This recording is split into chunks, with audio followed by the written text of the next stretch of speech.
हमारे शरीर के लिए जरूरी क्यों है? क्योंकि ये हमारे शरीर में बॉडी फ्लूइड को बैलेंस करता है, शरीर से वेस्ट मटेरियल निकालता है, दवाइयों को लेने पर शरीर से दवाइयों को निकालता है, और यूरिन फॉर्मेशन में हमारे शरीर में ऐसे ऐसे हार्मोन्स निकलते हैं जो हमारे ब्लड प्रेशर को मेंटेन करते हैं। इसीलिए आज हम ये जानेंगे कि आखिर हमारे शरीर में यूरिन का फॉर्मेशन होता कैसे है। तो चलिए बिना समय गवाए हम ये जानना शुरू करते हैं। एक वीडियो में मैंने आपको ये बात बता रखा है कि हमारे शरीर में पानी पचता कैसे है, मतलब हमारे शरीर में पानी अब्सॉर्ब कैसे होता है, और मैंने आपको किडनी की वर्किंग के बारे में भी बता रखा है। इसलिए आज मैं आपको ये सब बातें बिल्कुल शुरुआत से और बहुत ही शॉर्ट में बताने का प्रयास करूंगा ताकि आप बोर न हो जाओ। देखिए, जैसे ही हम पानी पीते हैं, पानी पीने के बाद ये हमारे स्टमक और स्मॉल इंटेस्टाइन वगैरह से होते हुए हमारे बॉडी में अब्सॉर्ब हो जाता है, हमारे ब्लड में।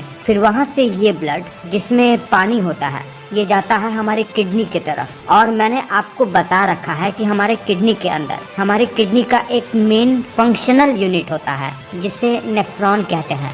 कहने का मतलब ये है कि किडनी के अंदर एक संरचना होती है, वही सारा काम करती है और उसका नाम नेफ्रॉन है। देखिए, ये नेफ्रॉन मुख्यतः दो भागों में बटा रहता है। एक होता है ये बोमेन्स कैप्सूल जिसके अंदर ब्लड आर्टरियोल्स की जाल बिछी रहती है जिसे ग्लोमेरुलस कहते हैं, और एक होता है ये पतले पतले रीनल ट्यूब्यूल्स जो कि कॉमन कलेक्टिंग डक्ट से जाकर जुड़ जाते हैं। हमारे शरीर में यूरिन का फॉर्मेशन 3 स्टेज में होता है, जिसमें से पहला होता है ग्लोमेरुलर फिल्ट्रेशन, दूसरा होता है रीअब्जॉर्प्शन, और तीसरा होता है में ब्लड आता है फिल्टर करने के लिए।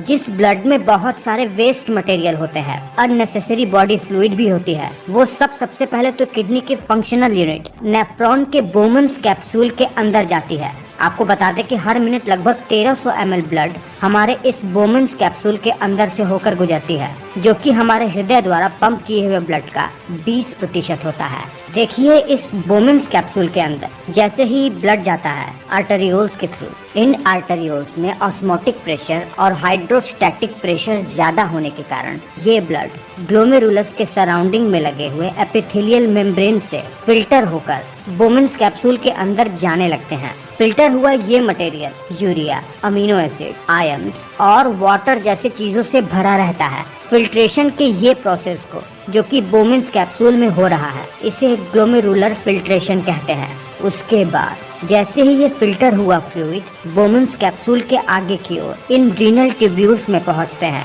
वैसे ही इस फिल्टर हुए मटेरियल में से 66% मटेरियल तो दोबारा से ही हमारे ब्लड कैपिलरी में रीअब्सॉर्ब हो जाते हैं। वो कैसे? दरअसल इन रीनल ट्यूब्यूल से ही ब्लड के बहुत ही पतले पतले ब्लड कैपिलरीज जुड़ी रहती हैं, जहां से वो मटेरियल जो अनावश्यक ही बोमेन्स कैप्सूल से फिल्टर होकर इस मटेरियल में आ गए थे, वो दोबारा से ही ब्लड में अब्सॉर्ब हो जाते हैं, जिनकी हमें जरूरत होती है। ये वाला प्रोसेस जिसमें दोबारा से बहुत सारे मटेरियल जैसे सोडियम वगैरह वो दोबारा से ब्लड में रीअब्सॉर्ब होते हैं, इसे ट्यूबुलर रीअब्सॉर्प्शन कहते हैं। लेकिन देखिए, ऐसा नहीं है कि इस रीनल ट्यूब्यूल्स में केवल रीअब्सॉर्प्शन की क्रिया ही होती है।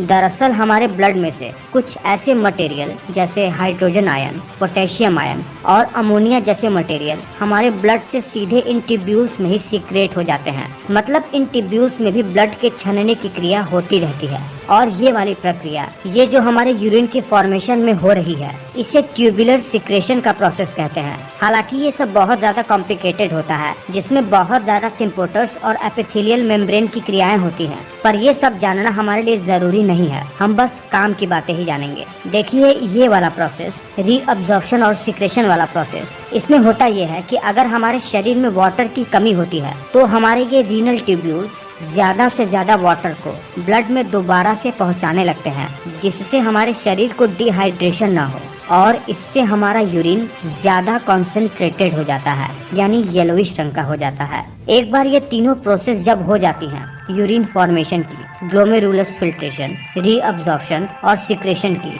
तब ये जो यूरिन फॉर्म हुई है ये एक कॉमन कलेक्टिंग डक्ट में आ जाती है। फिर यहाँ से ये यूरिन हमारे किडनी के रीनल पेल्विस में आ जाता है, जहाँ से जुड़ा रहता है यूरेटर, जो कि एक पाइप जैसी संरचना होती है, और ये यूरेटर सीधे जाकर जुड़ जाता है हमारे यूरिनरी ब्लैडर से, जहां पर हमारे यूरिन को स्टोर करने की कैपेसिटी लगभग 700 से 800 ml तक ही होती है। और हमारे इसी यूरिनरी ब्लैडर से जुड़ा रहता है हमारा यूरेथ्रा, जहां से हमारा यूरिन बाहर निकल जाता है वॉलंटरीली, जब हम चाहते हैं, जब हमें यूरिनेशन की अर्ज होती है।